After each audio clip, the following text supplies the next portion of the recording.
चलिए, उस दिन हम लोग बजट पढ़ रहे थे और बजट का एक और चीज,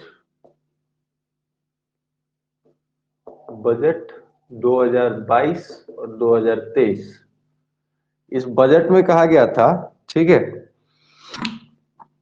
कि लगभग 60 लाख लोगों को जॉब दिया जाएगा। ठीक है, 60 लाख लोगों को जॉब। अच्छा, एक चीज याद रखिए, 60 लाख जॉब्स की बात की गई थी, 60 लाख जॉब्स। अच्छा, जॉब्स, एम्प्लॉयमेंट, एम्प्लॉयमेंट कितने टाइप के होते हैं? जॉब्स तो जॉब हो गया, नौकरी हो गया, सैलरी हो गया, उस पे। एम्प्लॉयमेंट कितने तरीके के हो गए? दो। ठीक, एक होता है सेल्फ एम्प्लॉयड। एक सेल्फ एम्प्लॉयड का मतलब होता है कि जो खुद का अपना कुछ बिजनेस कर रहा है, और एक होता है एम्प्लॉयड जो कहीं और किसी काम में लगा हुआ हो। जैसे मान लीजिए कि कोई एक जो और एम्प्लॉयड दो तरीके के होते हैं। ठीक है, एक होता है स्किल्ड एम्प्लॉय, दूसरा होता है अनस्किल्ड ऑर्गेनाइज्ड एम्प्लॉय, और दूसरा होता है unorganised employ. Organise sector that means कि जिसका एक ऑर्गेनाइजेशन हो, किसी ऑर्गेनाइजेशन में काम करता हो। और अनऑर्गेनाइज्ड का मतलब होता है जिसका कोई ऑर्गेनाइजेशन ना हो, वो किसी ऑर्गेनाइजेशन में काम वाम न करता। बजट 2022-23 में कहा गया कि हम इस बार लगभग लगभग 60 लाख रोजगार देंगे, और इसमें से जो है प्रोडक्टिविटी लिंक्ड इंसेंटिव देंगे, जो 14 सेक्टर को दिया जाएगा। ठीक, 14 सेक्टर में से कौन कौन सा सेक्टर था? पहला सेक्टर था railways.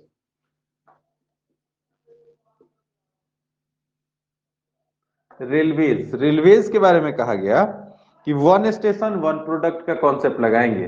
One station one product, one station one product का कॉन्सेप्ट लगाएंगे। मतलब हर स्टेशन से एक प्रोडक्ट लगाएंगे। ठीक, इसमें का क्या होगा कि जो यहाँ के लोकल बिजनेस होंगे, जो यहाँ का लोकल बिजनेस होगा, वो मेन स्ट्रीम से जुड़ेगा, सप्लाई चेन से जुड़ेगा। ठीक है, तो इसके लिए कहा गया कि हर एक स्टेशन से एक एक कॉन्सेप्ट, मतलब one station one product concept लगाया गया, जिसको कहा जाता है किस चीज में? Productivity linked intensive incentive scheme. दूसरा आता है पर्वतमाला। दूसरा है पर्वतमाला। पर्वतमाला स्कीम जो है वो नेशनल रोपवेज डेवलपमेंट है।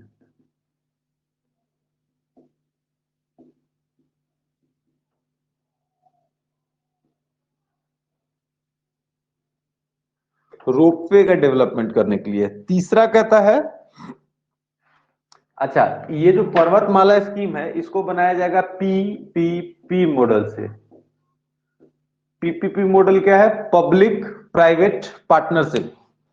पब्लिक प्राइवेट पार्टनरशिप मतलब सरकार की भी हिस्सेदारी होगी, प्राइवेट लोग भी उसमें हिस्सेदारी ले सकते हैं। अभी जैसे हमारे यहाँ एनएचएआई है, national highway authority of India, वो भी पीपीपी मॉडल पे काम करती है, पब्लिक प्राइवेट पार्टनरशिप में। उसमें प्राइवेट कॉन्ट्रैक्टर भाग लेते हैं, सरकार भी उनको इंसेंटिव देती है, और उसके आधार पे बड़े बड़े हाईवेज का निर्माण होता है। तो पब्लिक प्राइवेट पार्टनरशिप के थ्रू चलेगा।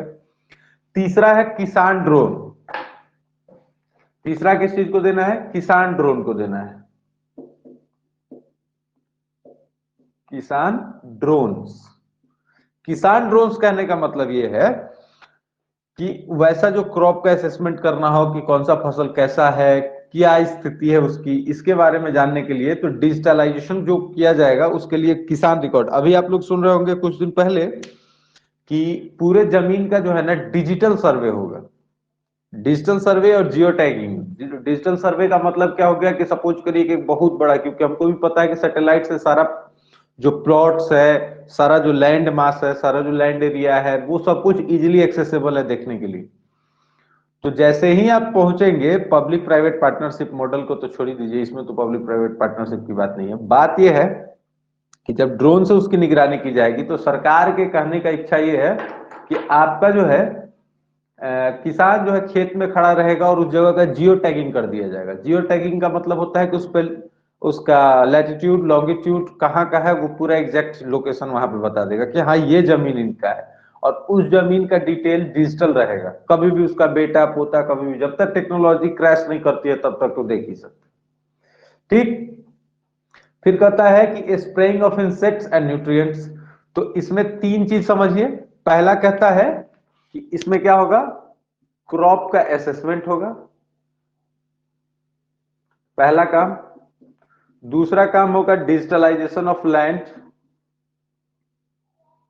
Digitalisation of lands. और तीसरा होगा इसके साथ spraying of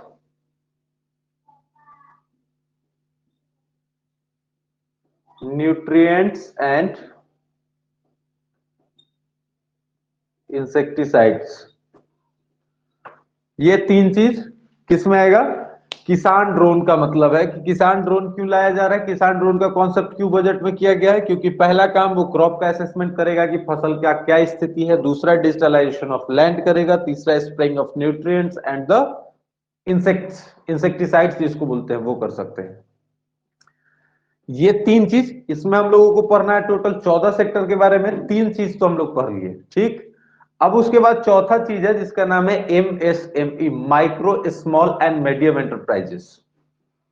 MSME, micro small and medium enterprises.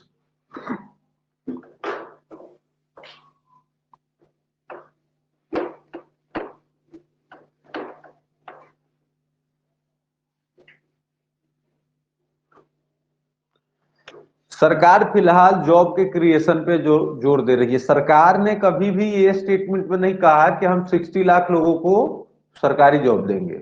ऐसी ऐसा मजाक वाला बात सरकार करता वरता नहीं। सरकार ने कहा कि भैया हम आपको जॉब देंगे, कहां देंगे, कैसे देंगे, किसमें देंगे, दैट इज नॉट क्लियर। अब जॉब का मतलब क्या हो गया कि वो आइदर इन प्राइवेट सेक्टर और इन सरकारी सेक्टर, कहीं भी आपको हो सकता है, ठीक है। तो MSME जो है, MSME जो सरकार का मंत्रालय है, micro small and medium enterprises, ये प्रोविजन क्या करता है बेसिकली, किस किस सेक्टर को देखता है, माइक्रो स्मॉल एंड मीडियम, तीन तरीके के सेक्टर को देखता है। सरकार का MSME पे बहुत ज्यादा जोर है, इसलिए बहुत ज्यादा जोर है कि उसको पता है कि जितना लोगों को जॉब MSME दे सकता है उतना कोई भी सेक्टर नहीं दे सकता है। इसमें क्या क्या आएगा, एक तो कहता है सरकार की जो भी मजदूर इसमें काम करेंगे उनके लिए बनेगा ई श्रम कार्ड। ई श्रम कार्ड, इसमें उनको मिलेगा जब 60 साल के बाद उनको 3,000 रुपए पर महीने का पेंशन मिलेगा, ठीक। हर महीने उनको कुछ कंट्रीब्यूशन देना होगा। एज हाईएस्ट है 250 रुपया के आसपास, ठीक है। 250 रुपया पर मंथ कटाना पड़ेगा आपको। एक छोटा मोटा PF के तौर पे, PF जैसा लगेगा ये, ठीक है। तो एक तो इसका क्या है, ई श्रम कार्ड बनेगा। तो बहुत ऐसे लोग हैं जो भी सोसाइटी के,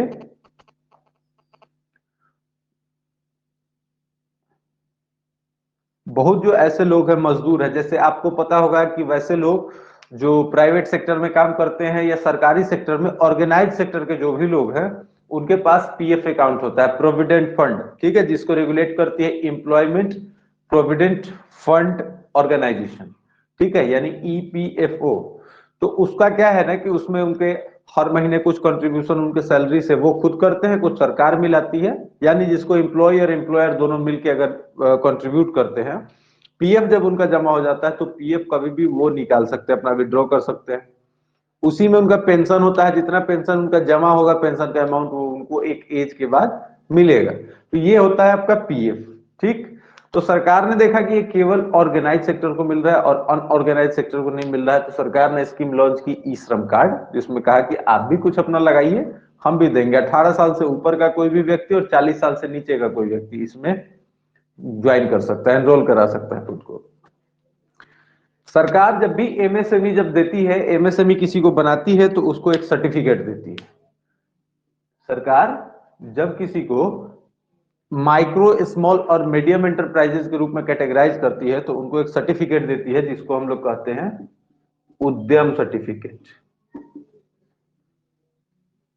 उद्यम सर्टिफिकेट, पहले इसको हम लोग कहते थे उद्योग आधार, है, पहले इसको हम लोग कहते थे उद्योग आधार। इसको बनाने का कोई चार्ज नहीं लगता है, बिल्कुल निःशुल्क होता है, ठीक। इसमें कैटेगरी होता है A B C D, micro small medium enterprises के आधार पर जितना आपका इन्वेस्टमेंट है उसके अकॉर्डिंग इसमें आपको कैटेगरी सर्टिफिकेट मिलेगा। आमतौर पे जो छोटे बिजनेसमैन आते हैं वो सब डी कैटेगरी में आते हैं। ठीक, अब जो ये जो सर्टिफिकेट मिलता है इसमें आजकल फेसबुक व्हाट्सएप इन सब चीजों पे आप लोग देख रहे होंगे बहुत सारा न्यूज मीडिया एंकर चलाया है, न्यूज मीडिया चलाने वाले लोग आ गए। न्यूज मीडिया जो लोग चला रहे हैं उन सबके पास उद्योग आधार है, बनाने में तो पैसा लगता नहीं है एक न्यूज ब्रॉडकास्टिंग एजेंसी का, जबकि उनको ब्रॉडकास्टिंग मिनिस्ट्री के थ्रू ऑथराइजेशन भी नहीं प्राप्त। ठीक, जब भी कोई न्यूज चलेगा तो उसको ब्रॉडकास्टिंग मिनिस्ट्री के थ्रू खुद को बताना पड़ेगा कि हम एक रजिस्टर्ड न्यूज चैनल है। आप सीधे माइक लेके कहीं भी नहीं जा सकते। आप पत्रकार हैं, पत्रकार के लिए भी पढ़ाई होती है और बहुत सारे ऐसे लोग हैं जो मतलब सेल्फ मेड पत्रकार हैं, उनको खुद ऐसा कुछ पता नहीं कि पत्रकारिता की बात क्या है, कहीं भी माइक लेकर घुस जाना है। उनको आप पकड़ के पीट सकते हैं, उससे भी उनको कोई नुकसान होने वाला नहीं, आपके ऊपर कोई क्राइम कन्विक्ट नहीं होगा, ये समझ लीजिए। पत्रकारिता की पढ़ाई होती है, मास कम्युनिकेशन जर्नलिज्म जो भी आप बोल लीजिए उसको, तो उसकी जब पढ़ाई होती है पढ़ने के बाद आप किसी इंटर्न के किसी भी बड़ी एजेंसी छोटी एजेंसी के साथ इंटर्न करते हैं, सीखते हैं कि पत्रकारिता किसको कहते हैं। जिनको शब्द की मर्यादा नहीं पता है या जिनको शब्दावली ही सही से नहीं पता है वो भी पत्रकारिता करने चलते हैं, जो पत्रकारिता के लिए ज्यादा खतरा माना जाता है। तो उद्योग आधार बेसिकली उद्यम रजिस्ट्रेशन है और आप न्यूज चैनल भी उद्यम के तौर पे कर सकते हैं, लेकिन याद रखिए कि जो चीज जिससे हमको बेनिफिट आना होता है वही उद्यम कहलाता है, बाकी सर्विस कहलाता है। ठीक, जिससे हमको अब हम कोई कंपनी बिठाएंगे तो कंपनी बिठाने का लॉजिक क्या होगा? कंपनी बिठाएंगे तो उसका लॉजिक यही होगा कि हमको बेनिफिट चाहिए, बेनिफिट ही नहीं तो कंपनी किस बात की? तो आप सोशल सर्विस कर रहे हैं तो सोशल सर्विस के लिए कंपनी बनाने की जरूरत तो है नहीं, आप एनजीओ क्रिएट करिए, एनजीओ बनाइए, एनजीओ चलाइए, क्या दिक्कत है उसमें? ठीक, न्यूज चैनल एडवोकेसी ये सब ऐसा प्रोफेशन है जिसको जिसको सरकार मानती है कि एक बड़ा ही शुद्ध प्रोफेशन है और इस प्रोफेशन में आपको पब्लिक की सेवा करने के लिए रखा जाता है, वो आप खुद से चुनते हैं। ठीक, जैसे आर्मी को लोग जॉब का जरिया समझता है, तो आर्मी जॉब का जरिया नहीं होता है। एक स्टेटमेंट पे जो इंडिया के सीडीएस थे बिपिन रावत, उन्होंने एक स्टेटमेंट दिया था अपना कि आप इसको इनकम का जरिया नहीं समझिए, ये देश का सेवा है, बदले में आपको हम थोड़ा कंट्रीब्यूट करते हैं, ना कि आपको हम सैलरी देते हैं। You are not a salaried employ. Clear? तो एमएसएमई में उद्यम रजिस्ट्रेशन मिलता है किसको? जो भी छोटे से बड़ा बिजनेस करते हैं, वो जो बहुत ज्यादा बड़ा बिजनेस करते हैं वो कंपनी रजिस्ट्रेशन करवाते हैं, फिर उनको उद्यम का कोई लेना देना नहीं होता उद्यम सर्टिफिकेट का, तो वो चले जाते हैं कंपनी रजिस्ट्रेशन में। कंपनी भी 3 तरीके का, कौन कौन सा? Limited liability partnership, 1 person company जिसको ओपीसी कहते हैं, ओपीसी प्राइवेट लिमिटेड, और तीसरा होता है प्राइवेट लिमिटेड। प्राइवेट लिमिटेड जिसमें कम से कम मिनिमम 2 डायरेक्टर्स होंगे और मैक्सिमम की कोई लिमिट नहीं। ठीक, 1 पर्सन प्राइवेट लिमिटेड कंपनी में सेल्फ डायरेक्टर होता है, कोई एक ही डायरेक्टर होगा।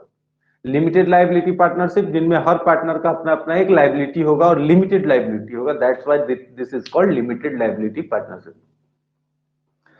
उसके बाद आता है एनसीएस, अभी बड़ा ट्रेंडिंग चल रहा है, हालांकि इस पे हम देख रहे हैं 2017 के आसपास से, national career service, NCS, national career service. ठीक, नेशनल कैरियर सर्विस के बारे में क्या जानते हैं?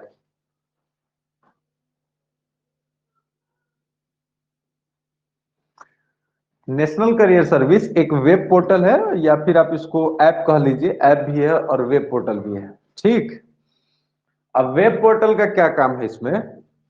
इसका बेसिकली पर्पस ये है कि हमको देना है रोजगार, तो ये एक कॉमन प्लेटफॉर्म है। कॉमन प्लेटफॉर्म किसके लिए है? इसको लिखिए जॉब सीकर, जॉब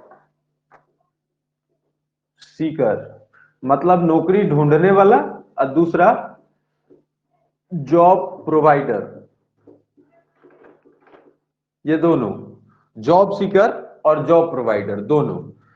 अब उसके साथ जो जॉब ढूंढने वाले होंगे वो स्किल्ड भी हो सकते हैं, वो अनस्किल्ड भी हो सकते हैं, वो सेमी स्किल्ड भी हो सकते हैं। ठीक, ये तीनों लोग। अब कोई जॉब प्रोवाइडर जो है वो इस साइट पे अपना रजिस्ट्रेशन करेगा कि हमारी एक कंपनी है, हम इस तरीके की कंपनी है, हम एम्प्लॉय एनसीएस से उठाएंगे, मतलब नेशनल कैरियर सर्विस पोर्टल से हम अपना एम्प्लॉय उठा सकते हैं।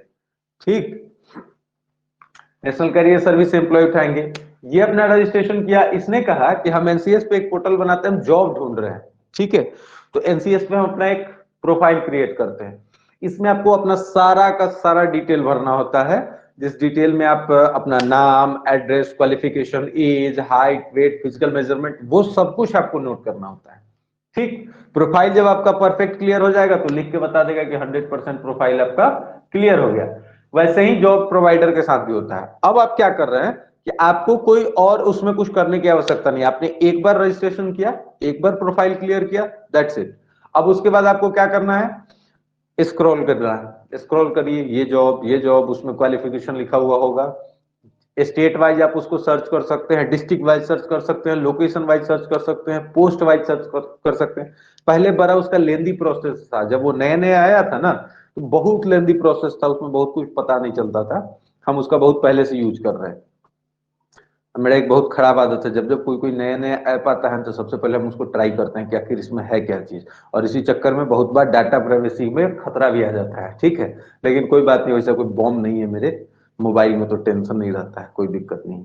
लेकिन जब भी अगर आपका डाटा सिक्योरिटी का आपके पास ज्यादा ख्याल रखते हैं आप, तो पहले भी कोई नया नया ऐप ट्राई करने से बचिए।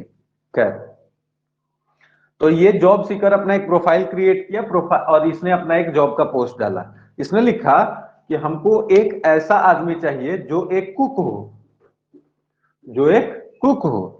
क्वालिफिकेशन दे दिया कि कम से कम 10th पास हो, ठीक, 2 साल का एक्सपीरियंस हो, ठीक, और बिहार से हो। चार चीज क्लियर। इसमें से एक आदमी जो है वो स्किल्ड एम्प्लॉय है, जो 10th पास है या 12th पास है, 10th से ऊपर कितना भी पास हो, उसके पास 5 साल का एक्सपीरियंस है और वो बिहार से है, ठीक। अब ये क्या करेगा, इसका प्रोफाइल पहले से बना हुआ है, ये अपने प्रोफाइल के आगे लिखा रहता है अप्लाई। आप डायरेक्ट अप्लाई करिए। इस कंपनी के पास जो कुक का वैकेंसी ढूंढ रही है, आपका एक बना बनाया रिज्यूमे इसके पास चला जाएगा। आपको बनाने की जरूरत नहीं है, पीडीएफ फॉर्मेट में जाएगा, ये डाउनलोड करेगा, डाउनलोड करने के बाद इसको आपका सारा बायोडाटा आ जाएगा। इसको लगेगा कि आप डिजर्विंग कैंडिडेट है तो ये आपको कॉल करेगा फॉर इंटरव्यू या फिर डायरेक्ट सिलेक्शन, जो भी हो। तो सरकार ने एनसीएस पोर्टल बनाया। सरकार का टारगेट है कि हम इसी पोर्टल के थ्रू बहुत लोगों को रोजगार दे सकते हैं भारत में। लेकिन बहुत सारे ऐसे लोग हैं जो अभी इसके साथ अवेयर नहीं हुआ। बहुत लोग जो अवेयर हुए हैं वो इधर के साल, 1.5 साल, 2 साल में अवेयर हुए हैं। पिछले साल तक हम अपने यहाँ से लोगों को कहते थे कि एक काम करिए, आइए हम आपका एनसीएस पे रजिस्ट्रेशन कर देते हैं, जो भी लोग बैठे हुए थे उनको, आइए हम एनसीएस पे रजिस्ट्रेशन कर देते हैं। रजिस्ट्रेशन उन्होंने करवाया, लेकिन उनको उस बात का कोई फायदा हुआ नहीं, ठीक है। तो एक तो ये चीज है। तो एमएसएमई पे सरकार जो है क्या लिंक करना चाहता है, उद्यम को लिंक करना चाहता है एनसीएस से, ठीक है। उद्यम बनाइए, एनसीएस पे रजिस्टर करिए। जो एनसीएस पे जॉब सीकर है उनको हम ई श्रम कार्ड का व्यवस्था देंगे। क्या देंगे? ई श्रम कार्ड का व्यवस्था देंगे, ठीक। एक तो ये है, इसमें कोई दिक्कत। एमएसएमई के लिए सरकार क्या प्रोविजन कर रही है, पहले कर रही है कि अगर आप एमएसएमई है तो आपको उद्यम सर्टिफिकेट देंगे हम। जब आप उद्यम में रजिस्ट्रेशन हो जाइए तो आप एक पोर्टल पे आप अपना रजिस्ट्रेशन करिए एनसीएस पे। एनसीएस पे रजिस्ट्रेशन करने के बाद आप लोगों को ई श्रम कार्ड का भी लाभ दे सकते हैं, अगर आप ऑर्गेनाइज सेक्टर के हैं तो। ऑर्गेनाइज सेक्टर में पीएफ आता है, ई श्रम कार्ड बनाने की आवश्यकता उसमें नहीं होती है, ठीक। अब हम लोग देखेंगे स्किल डेवलपमेंट के लिए सरकार क्या कर रही है। सबसे पहले भारत का एक सबसे बड़ा समस्या यह है कि लोगों के पास डिग्री बहुत है, स्किल नहीं है, ठीक। भारत जो है शुरू से, कभी कभी आप इसको मजाक में समझिए या सीरियसनेस समझिए, जिसको हम लोग कहते हैं जुगाड़ तंत्र।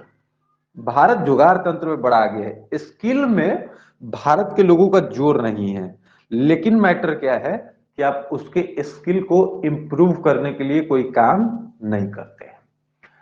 अब मान लीजिए कि कोई एक बच्चा है जो बचपन में आप कभी देखते होंगे कि उसको गाड़ी वाड़ी तोड़ने में बड़ा मजा आता होगा। कोई गाड़ी नया आए टॉय सा और उसको तोड़ा, उसके भीतर का पूरा देख। उससे भी इंपॉर्टेंट, कभी आपको ध्यान में होगा कि जब बच्चा कोई होता है या हम लोग जब बच्चे थे तो टेप आता था एक सीडी वाला, ठीक है। एक टेप आता था जो टेप रिकॉर्डर में बजता था। तब हम लोग क्या करते थे, उसको टेप का जो रील होता था, जो चलते रहता था रील, उसको तोड़ते थे और एक पेड़ से बांधते थे उसको। और तब तक लपेटते थे, देखते थे कि इसके भीतर आखिर है कितना बड़ा रील। ठीक, तो एक रील जब तोड़ देते थे तब देखते थे कि अच्छा एक रील तोड़ने पे तो इतना आया है, दूसरा रील तोड़ेंगे तो कितना बड़ा जाएगा। ठीक है, तो उस समय हमारे और आपके भीतर, देखिए बच्चा सबसे क्रिएटिव होता है, बच्चा से बड़ा क्रिएटिविटी किसी के भीतर नहीं होता, कुछ भी करता है वो एकदम निष्पक्ष होकर करता है। वैसे ही जब आप एजुकेशन करने जा रहे हैं या कोई भी आप एजुकेशन किसी भी एजुकेशन को आप क्वालिफाई करते हैं, जैसे आप ग्रेजुएशन कर रहे हैं, अब अप्रोक्स जो देखिए वो सिस्टम अपना रटा रटाया सिस्टम है। रटा रटाया सिस्टम क्या है कि उसका एक कंप्लीट एम है कि 3 साल पढ़ा, अपने आपको ग्रेजुएशन का डिग्री मिला, दैट्स इट। उसका ये इंटेंशन नहीं है। कुछ जो टेक्निकल कोर्सेज हैं, बीटेक है, जो भी टेक्निकल कोर्सेज है, प्रोफेशनल कोर्स जिसको कहते हैं, उस कोर्स का थोड़ा सा पर्सपेक्टिव ये होता है कि हम इनको सिखाएं, पढ़ाएं और तब इनको हम जॉब के लायक बनाएं, तो जॉब दिलाता भी है वो। तो एक तो उसमें स्किल का डेवलपमेंट होता है, लेकिन जो नॉर्मल एकेडमिक्स है उसमें ऐसा कोई स्किल का डेवलपमेंट नहीं बताया जाता है। तो सरकार ने कहा कि सबसे पहले हम डिजिटल इंडिया लाएंगे, डिजिटल क्या बोलते हैं उसको, स्कीम लाते हैं, और उसके साथ हम कहेंगे कि स्किल डेवलपमेंट कराइए। सपोज करिए कि हम 12th पास हो गए, ठीक है, हम 12th पास करके किस बच्चे को 12th में स्किल सिखाया जाता है? कुछ नहीं सिखाया जाता, खास करके अपने तरफ तो बिल्कुल नहीं सिखाया जाता स्किल डेवलपमेंट को लेकर। तो उसमें क्या होता है कि जब भी कोई आएगा तो उसकी स्किल को डेवलप करने के लिए हम क्या करते हैं, जैसे ही उसका स्किल डेवलप करना होगा, तो अब हम 12th पास है, हमको कुछ आता नहीं है, हम बस जॉब के तलाश में ढूंढ रहे हैं, अचानक हमको कहीं पे मिलता है कि आप 6 महीने तक नर्सिंग का कोर्स कर सकते हैं, नर्सिंग का कोर्स कर सकते हैं। और आपको पता चला कि नर्सिंग के कोर्स करके हम किसी हॉस्पिटल, किसी प्राइवेट डॉक्टर, ठीक है, इनके साथ हम प्रैक्टिस कर सकते हैं, इनके साथ हम रह सकते हैं। आपको क्या मिला? Employment, employment. ठीक, आपको एम्प्लॉयमेंट का एक जरिया दिखा। ठीक है,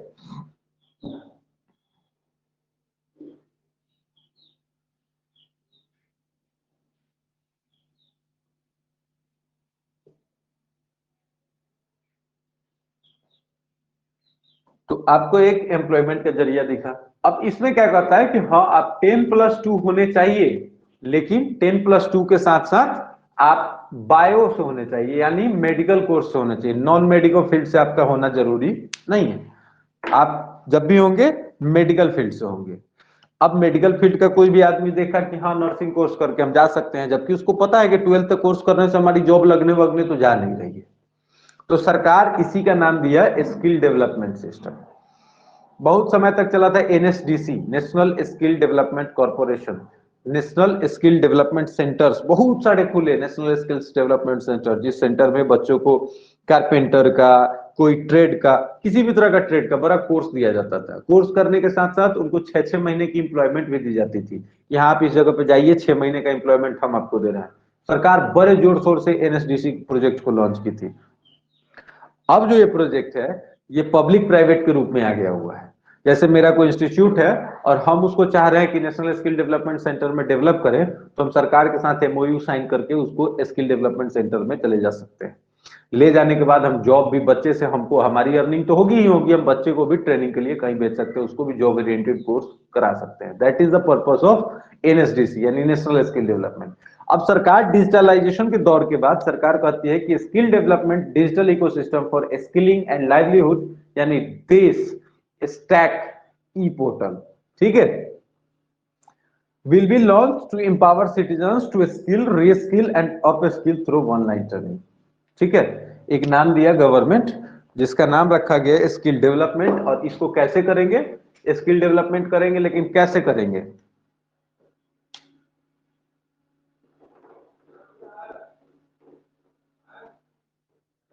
स्किल का जब हम डेवलपमेंट करेंगे तो स्किल का डेवलपमेंट करेंगे कैसे?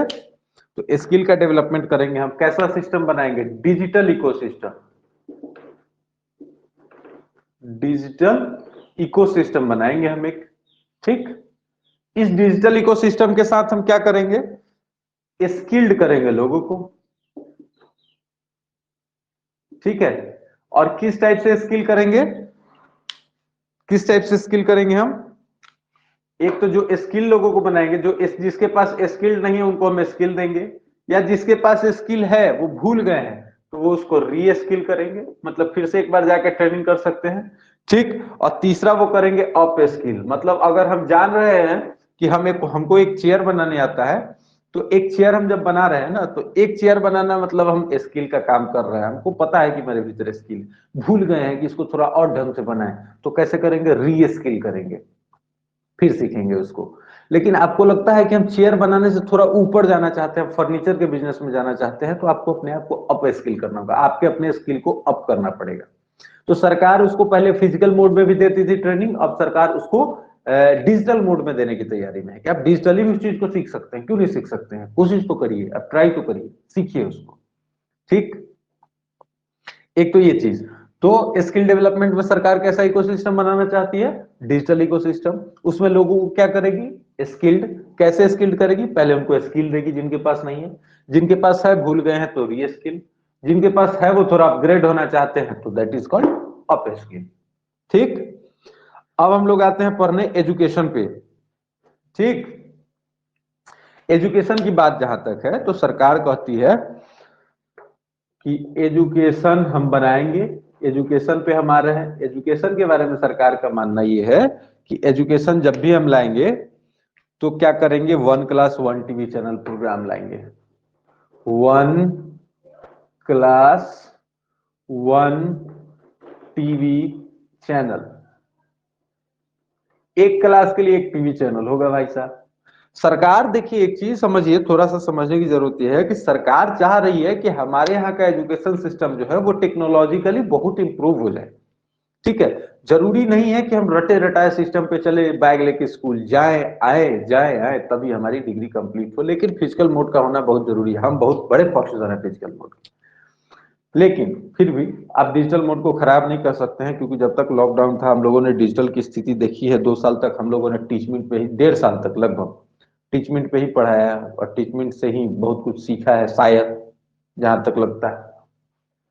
तो सरकार कहती है कि 1 क्लास 1 टीवी चैनल का हम लोग कॉन्सेप्ट ला रहे हैं। ठीक है, इसके लिए सरकार जो टीवी चैनल चलाती है जिसको कहती है पीएम ई विद्या, पीएम ई विद्या चैनल, पीएम ई विद्या जो है उसको एक्सपैंड करेगी 200 टीवी चैनल्स में। ठीक है, एक्सपैंड करेगी उसको, 200 टीवी चैनल्स बनाएगी, 200 टेलीविजन चैनल्स बनाएगी, ताकि जितने भी बच्चे हैं जो छोटे से लेके बड़े तक हैं सब अपना अपना एजुकेशन वहां पे कंप्लीट कर सकते हैं। ठीक, तो एक तो एजुकेशन, एजुकेशन में बहुत कुछ खास जानने जैसा कुछ है नहीं। ठीक है, एजुकेशन में जानने लायक है ही क्या जिंदगी में, जो नहीं जाना वही तो नेता बनेगा। ठीक है, एजुकेशन के लिए सरकार क्या कर रही है कि 1 क्लास 1 टीवी चैनल, पीएम ई विद्या पोर्टल को एक्सपैंड किया जाएगा, कितने टीवी चैनल्स बनाए जाएंगे, 200। ठीक है, अब एक चीज समझिए हेल्थ के बारे में। हेल्थ के लिए सरकार, आप लोगों को पता होगा कि आयुष्मान भारत स्कीम सरकार चलाती है। ठीक, हेल्थ के लिए सरकार आयुष्मान भारत स्कीम चलाती है। ऐसे तो बहुत सारा अलग अलग स्टेट गवर्नमेंट है, एक है सबूज साथी करके, वेस्ट बंगाल गवर्नमेंट चलाती है, साथी कार्ड या साभार कार्ड कुछ ऐसा ही कोई कार्ड है, नाम हम भूल रहा हूँ आपको। तो वो आयुष्मान भारत कार्ड जो है थोड़ा सा ममता बनर्जी और मोदी जी में कॉन्फ्लिक्ट चलता रहता है, तो कुछ कह नहीं सकते हैं।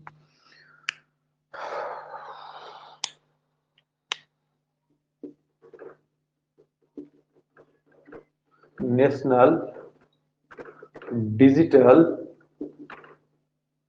Health ecosystem, national digital health ecosystem. ठीक,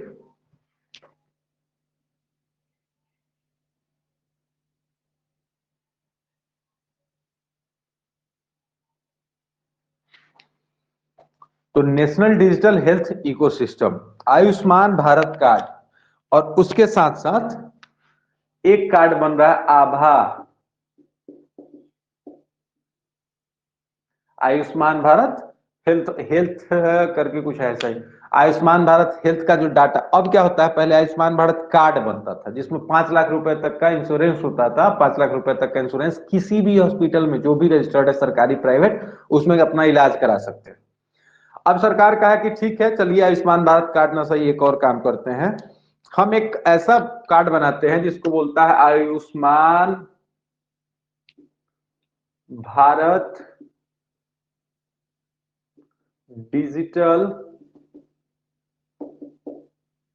हेल्थ कार्ड।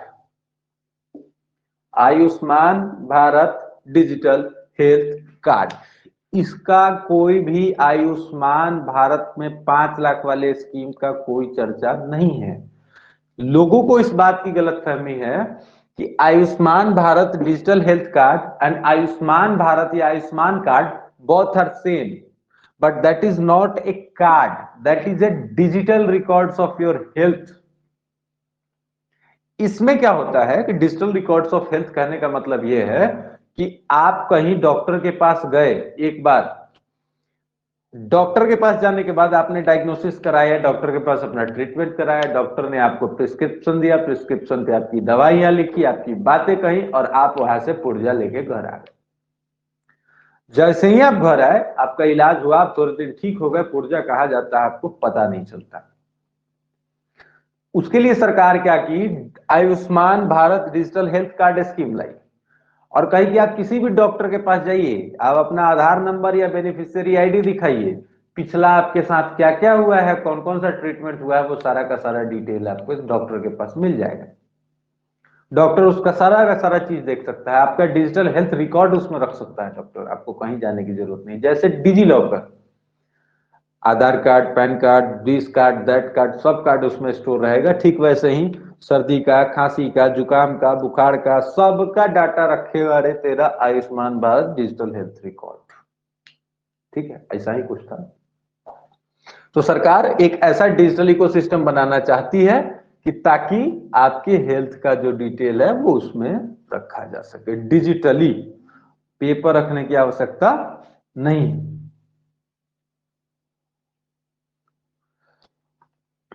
जहां पे कम दाम में दवाइयां मिलती है उसको हम लोग कहते हैं प्रधानमंत्री जन औषधि केंद्र। प्रधानमंत्री जन औषधि केंद्र, यहां पे जो दवाइयां मिलती है वो दवाइयां होती है, वो भी तो गवर्नमेंट स्टार्ट किया पर उसके लिए कोई कार्ड नहीं है। नहीं नहीं, उसके कार्ड का कोई जरूरत नहीं है। मैटर क्या है तो समझिए, जैसे अपने यहाँ कुछ कंपनी जो है वो ब्रांडेड है, ठीक है, जैसे एल्केम हो गया, मैनकाइंड हो गया, ठीक है, ये जो सारा कंपनी है, ये सारे के सारे कंपनी जो है वो रजिस्टर्ड है और ब्रांडेड है, ग्लोबली ब्रांडेड है, ठीक है। तो इनकी जो दवाई आती है वो बड़ी महंगी आती है, और जरूरी नहीं कि हर मेडिसिन हर कोई अफोर्ड कर सके। तो ऐसा भी नहीं है कि जरूरी नहीं है कि वही मेडिसिन बना सकते हैं, दूसरा कोई बना नहीं सकता, ठीक है।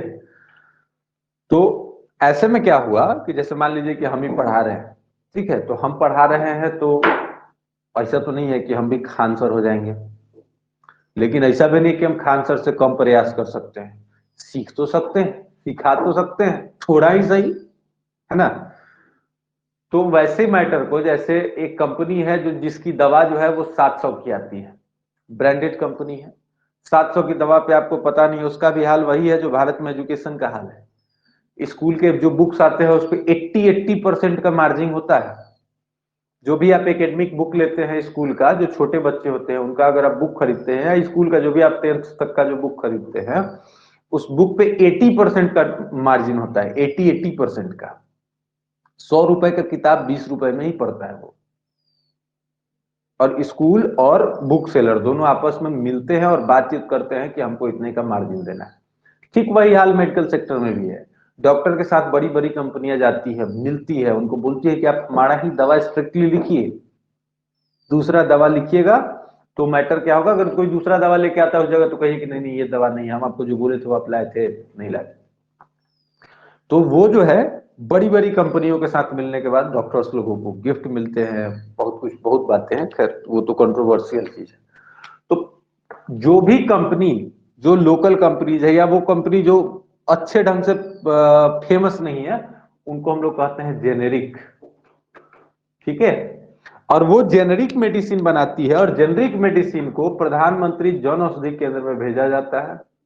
सरकार उस पे कंपनी को सब्सिडी भी देती है। प्रधानमंत्री जन औषधि केंद्र, प्रधानमंत्री जन औषधि केंद्र पर जाइए, आपको वहां पे दवाइयां 40% टू 90% डिस्काउंट पर मिलेगी। जैसे आप सपोज करिए कि अगर आप फीमेल हेल्थ की बात करें, फीमेल हेल्थ नहीं, फीमेल हाइजीन की बात करिए, तो पहले आमतौर पे एक तो अपने यहाँ सैनिटरी नैपकिन का कोई कॉन्सेप्ट नहीं था। सैनिटरी नैपकिन बहुत कम लोगों को, इधर जितना सरकार प्रमोट करना शुरू की है, प्रमोशन बहुत जरूरी चीज था। होता क्या है कि कई चीज जब हमारे सामने बार बार रिपीट होती है ना, तो हम उसके एडिक्ट हो जाते हैं, हमको उस बात से कोई उतना फर्क नहीं पड़ता। जैसे मान लीजिए कि हम कहे कि मर्डर हो गया, मर्डर हो गया, मर्डर हो गया, डेली एक ही खबर देखे मर्डर हो गया, हमारे लिए मर्डर कॉमन है। याद रखिए कि जिस समय निर्भया कांड हुआ था, तो लोग घर से बाहर मोमबत्ती लेके घूमे थे। अब डेली ही वैसा कोई ना कोई कांड होते रहता है, लेकिन हम उसके साथ जो है अपने आप को कंफर्टेबल कर लिए हुए हैं। तो जब फीमेल हेल्थ की बात आई थी और जिस समय कहा गया था कि आपको सैनिटरी नैपकिन की जरूरत पड़ेगी, सैनिटरी नैपकिन लगाना हो, देश में बड़ा विरोध हुआ था। लोग सोचते थे, गांव के लोग सोचते थे कि क्या क्या ऐसा ऐसा चीज दिखाता है, सब समझ में नहीं आता है, सैनिटरी नैपकिन, सैनिटरी नैपकिन। यहाँ तक कि प्रोटेक्शन की भी बात आती थी, जो प्रोटेक्शन को सरकार ने बैन कर दिया। कहा कि आप बच्चे के जब तक पढ़ने वाले 10 बजे रात तक आप न दिखाएंगे ये सब चीज, बच्चा के जगने का समय होता है, उसके बाद आप दिखाइए, कोई दिक्कत नहीं है। तो सरकार के समक्ष ये भी चीज है, जो ब्रांडेड कंपनी की सैनिटरी नैपकिन है वो 200 300 150 60 रुपए ऐसे आता है। जन औषधि केंद्र में सरकार ने जब कॉन्सेप्ट लाया तो वो 2 रुपए में मिलता था सैनिटरी नैपकिन। फिलहाल उसका रेट बढ़ा के शायद 12 रुपए कर दिया गया है। 2 रुपए में आता था वो सैनिटरी नैपकिन।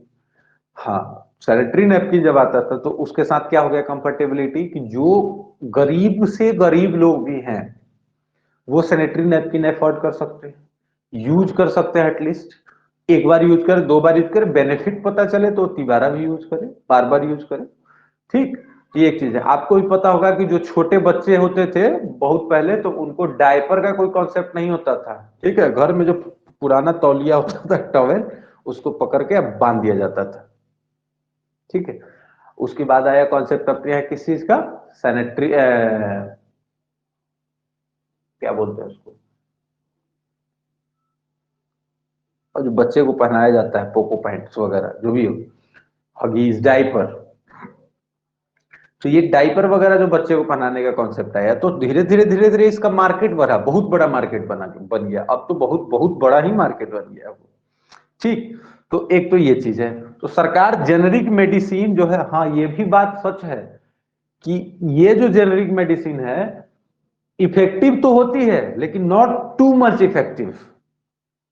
ये जान लीजिए, नॉर्मल सर्दी खांसी जुकाम बुखार है, लीजिए बहुत बड़े बड़े लेवल का जो दवाइयां है वो इसमें मिलता तो है, लेकिन अब थोड़ा सा कम काम करता है। मतलब वही बात है कि जब आपको पुखराज पहनना हो, पुखराज नहीं मिलता है तो आप टोपाज पहन लीजिए, धीरे ही सही, लेकिन ग्रह तो कटेगा। वही बात। तो एक तो ये चीज है। तो इसमें आप समझ गए डिजिटल हेल्थ कार्ड बनाने का क्या कारण है। अब जैसे मान लीजिए कि कोई एक लड़का गया मेडिकल में, झूठ बोल दिया कि मेडिकल जब उसकी जॉब होने वाली है, जॉब में जाके मेडिकल में कह दिया कि हम बिल्कुल फिट है, digital health check, digital health card उसका चेक हो गया, चेक हो गया तो सारा पोल पट्टी ही खुल गया, भाई साहब बाप रे बाप, इसको क्या क्या है, क्या क्या, तो मेडिकल में वैसे ही छट जाएगा वो। तो एक तो ये थोड़ा रिस्की भी है। ठीक है, उसके बाद सक्षम anganwadi, new generation of anganwadi बनाने की बात आई है। पुरनका जनरेशन से सरकार का मन भर गया है, सरकार देख रही है कि बाप रे आंगनबाड़ी बहुत डिफिकल्ट चीज है, तो सक्षम आंगनबाड़ी बनाया गया है। ठीक है, सक्षम आंगनबाड़ी, इसको बोलते हैं हम न्यू जनरेशन आंगनबाड़ी। ठीक, न्यू जनरेशन आंगनबाड़ी अच्छे से चलेगा भाई साहब। पता है कि इंटीग्रेट, अच्छा आंगनबाड़ी को कौन देखता है? ICDS, ICDS integrated child development scheme, ठीक।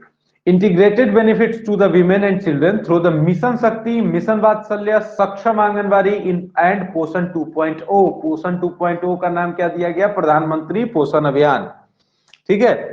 इसमें कौन कौन सा स्कीम लॉन्च किस किस चीज पे देखा? अच्छा बेसिकली आंगनबाड़ी जो बनाया जाता है ना, वो वीमेन के लिए बनाया जाता है और चाइल्ड के लिए बनाया जाता है up to 5 years, up to 5 years. और ये जो है वीमेन को क्या प्रोटेक्शन देता है? जब भी उसके मतलब वीमेन के डेवलपमेंट से रिलेटेड कोई भी चीज, जैसे उनके पेट में अगर बच्चा है तो उस बच्चे का ख्याल रखा जाता है 9 महीने तक, ताकि बच्चा जो है वो उसको न्यूट्रिशन की कमी ना हो और बच्चा सही ढंग से उसमें पल सके। क्योंकि अपने देश में कुपोषण के शिकार बच्चे बहुत होते थे, जिसके लिए सरकार को ऐसा कोई स्कीम लॉन्च करने की आवश्यकता थी। तो सरकार ने लॉन्च किया आंगनबाड़ी, कहा कि आप वहां पे जाइए, खिचड़ी खाइए, बिस्किट खाइए, जो भी न्यूट्रिशियस फूड है खाइए, कोई दिक्कत नहीं। तो इंटीग्रेटेड चाइल्ड डेवलपमेंट स्कीम, उसके साथ न्यू आंगनबाड़ी। अब इसमें किस किस चीज को डेवलप किया गया? पहला डेवलप किया गया mission Shakti, mission Vatsalya, Saksham anganwadi and पोषण 2.0। मिशन शक्ति, मिशन वात्सल्य, मिशन शक्ति, मिशन वात्सल्य, मिशन सक्षम और मिशन सक्षम और था हाँ पोषण 2.0। पोषण 2.0 जिसका नाम पहले हम लोग देते थे ना मिड डे मील कहते थे, मिड डे मील का नाम बदल के कर दिया गया प्रधानमंत्री पोषण अभियान, ठीक है।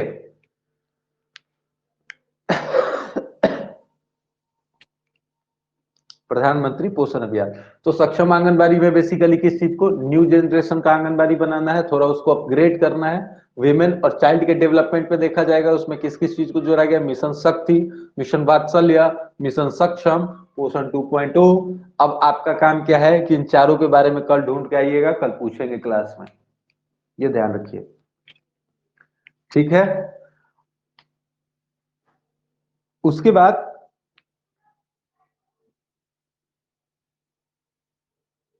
बाद है पीएम डिवाइन योजना।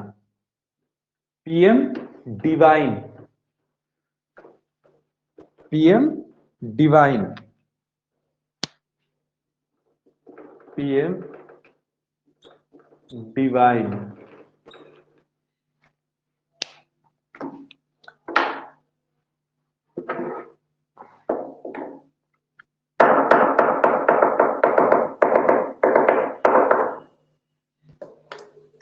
PM divine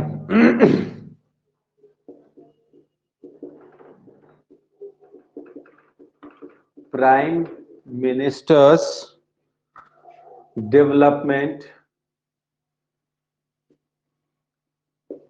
prime ministers development initiative for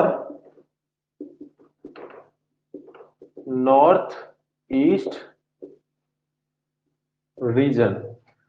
PM माने प्राइम मिनिस्टर, डीई मतलब डिवाइन, आई से इंफ्रास्ट्रक्चर और नॉर्थ ईस्ट, एनई से north east. Prime minister development initiative for north east region किस किस चीज के लिए बनेगा? लॉन्च ई फंड है, एक फंड, ठीक। ये क्या है? एक फंड है, पीएम डिवाइन फंड। ये किस चीज के डेवलपमेंट के लिए है? नॉर्थ ईस्ट जोन के इंफ्रास्ट्रक्चर के डेवलपमेंट के लिए बनाया गया है, ठीक। इसमें जो भी सोशल डेवलपमेंट और इंफ्रास्ट्रक्चर के प्रोजेक्ट होंगे इसी के थ्रू चलेगा, पीएम डिवाइन थ्रू। कहां चलेगा? नॉर्थ ईस्ट रीजन में। इसका नॉर्थ ईस्ट में 7 स्टेट, कौन कौन?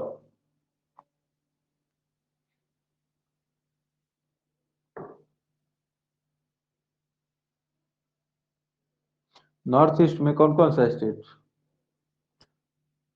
चलिए तो ज्योग्राफी की क्लास में पढ़ेंगे, अभी तो रहने दीजिए। उसके बाद नरेंद्र मोदी जी पहले चलाते थे वाइब्रेंट गुजरात, अब फिर चला रहे हैं वाइब्रेंट विलेज प्रोग्राम। क्या नाम है उसका? Vibrant village programme. Vibrant village programme. Vibrant village programme का मतलब यह है कि वैसा village programme development for border village. कौन सा? Border village. अभी आपको जान के एक चीज पता होगा, न्यूज करेंटली आप अगर अपडेटेड होंगे तो आपको पता होगा कि भारत और पाकिस्तान के बॉर्डर के पास के जो लैंड एरियाज थे उस पे सरकार लगभग आज से 40 साल से पहले से जो है वहां पे रोक लगा के रखी हुई थी कि वहां पे खेती नहीं की जा सकती है। एंड मोदी जी उसको चालू कर दिए। भाई साहब जाइए आप खेती करिए, हमारा जमीन हम आग लगा दे, तुमको क्या लेना, आओ देख लेंगे। ठीक है, तो ये सब चीज है। खैर पॉलिटिकली नहीं जाना है, लेकिन फिर भी इसमें क्या कहता है कि vibrant village programme for development of border villages with sparse population, limited connectivity and infrastructure on the northern border. Northern border सबसे उत्तरी सीमा, जम्मू कश्मीर लद्दाख के साइड, उसको डेवलप करना है। ठीक, अब एक इसमें का हम लोग समझते हैं, दो और टॉपिक समझेंगे उसके बाद छोड़ देंगे। एक टॉपिक हम लोग समझते हैं sunrise opportunity. Sunrise opportunity.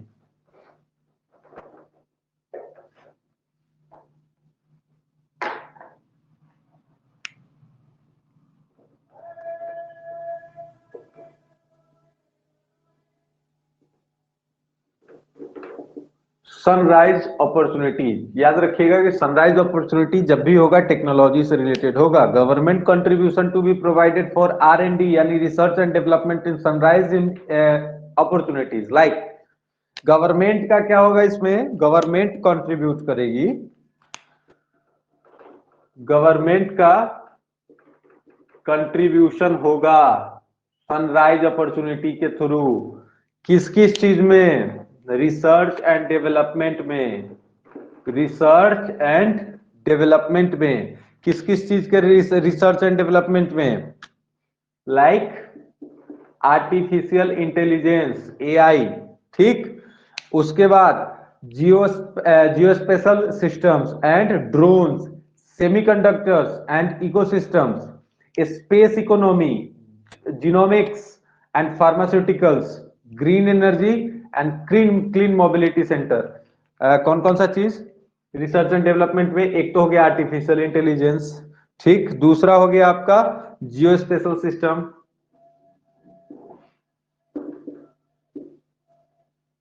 Geospatial systems, फिर तीसरा हो जाएगा आपका ड्रोन्स, चौथा हो जाएगा सेमीकंडक्टर्स।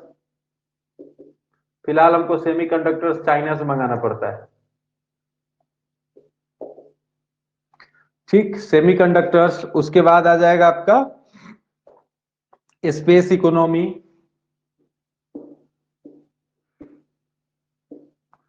स्पेस इकोनॉमी और ड्रोन्स वगैरह ये सारा चीज। स्पेस इकोनॉमी हो जाएगा, जीनोमिक्स एंड फार्मास्यूटिकल्स हो जाएगा, फार्मा हो जाएगा आपका।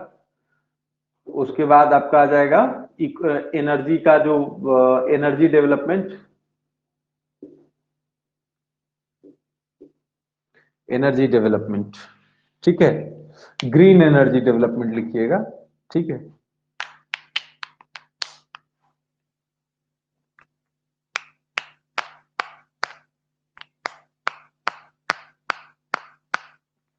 इसके बाद का हम लोग समझेंगे गिफ्ट IFSC, ये तो कल पढ़ेंगे। ठीक है, आज छोड़ देते हैं इसको। और डिजिटल रूपी के बारे में पिछले क्लास में हम आप लोगों को ऑलरेडी बता चुके हैं, लेकिन उसके बारे में भी हम थोड़ा सा बताएंगे। डिजिटल रूपी जो बजट था उस समय लॉन्च किया गया था, लेकिन फिलहाल डिजिटल रूपी बजट में लॉन्च हो चुका है, बजट में लॉन्च हो चुका है, लेकिन अब वो भारत में भी लॉन्च हो चुका है डिजिटल रूपी।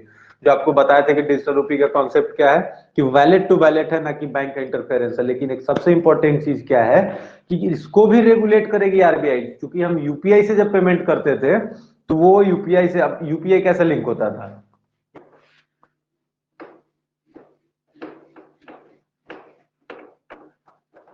जैसे UPI अगर काम करता था तो UPI काम करता था कैसे कि मान लीजिए कि हम UPI यूजर है, ठीक, अब UPI कनेक्टेड होता है बैंक से।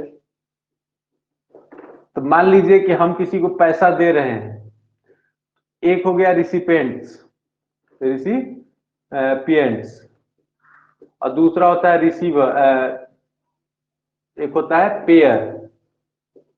ठीक, अब इसका भी ए जो है पैसा लेने वाला है और बी जो है पैसा देने वाला है। ठीक, इसका भी अकाउंट बैंक से लिंक और इसका भी अकाउंट बैंक से लिंक, और बैंक को रेगुलेट करेगी आरबीआई। ठीक है, आरबीआई का रोल इसमें रहेगा ही रहेगा। तो हम क्या करते हैं कि जैसे ही हम कहते हैं कि हम पैसा इस आदमी को भेजना चाहते हैं, तो ये क्या करता है, हमारे बैंक को मैसेज करेगा कि आप अलाउ करिए कि हम 10 रुपए इस आदमी को भेज दें। ठीक, तो बैंक अलाउ करता है, और बैंक जब अलाउ करेगा तो इसके बैंक को अलाउ करेगा कि हम आपके यहाँ 10 रुपए भेज रहे हैं। इन सब का देखरेख कौन करता है, आरबीआई। तो इसमें एक बैंक का इंटरफेरेंस है, और बैंक के इंटरफेरेंस को बेसिकली खत्म करने के लिए लाया गया ई रूपी का कॉन्सेप्ट। अब क्या होगा, इसमें बैंक से कोई लेना देना नहीं है। मान लीजिए कि मेरे अकाउंट में 100 रुपए है और हमको इसको भेजने हैं।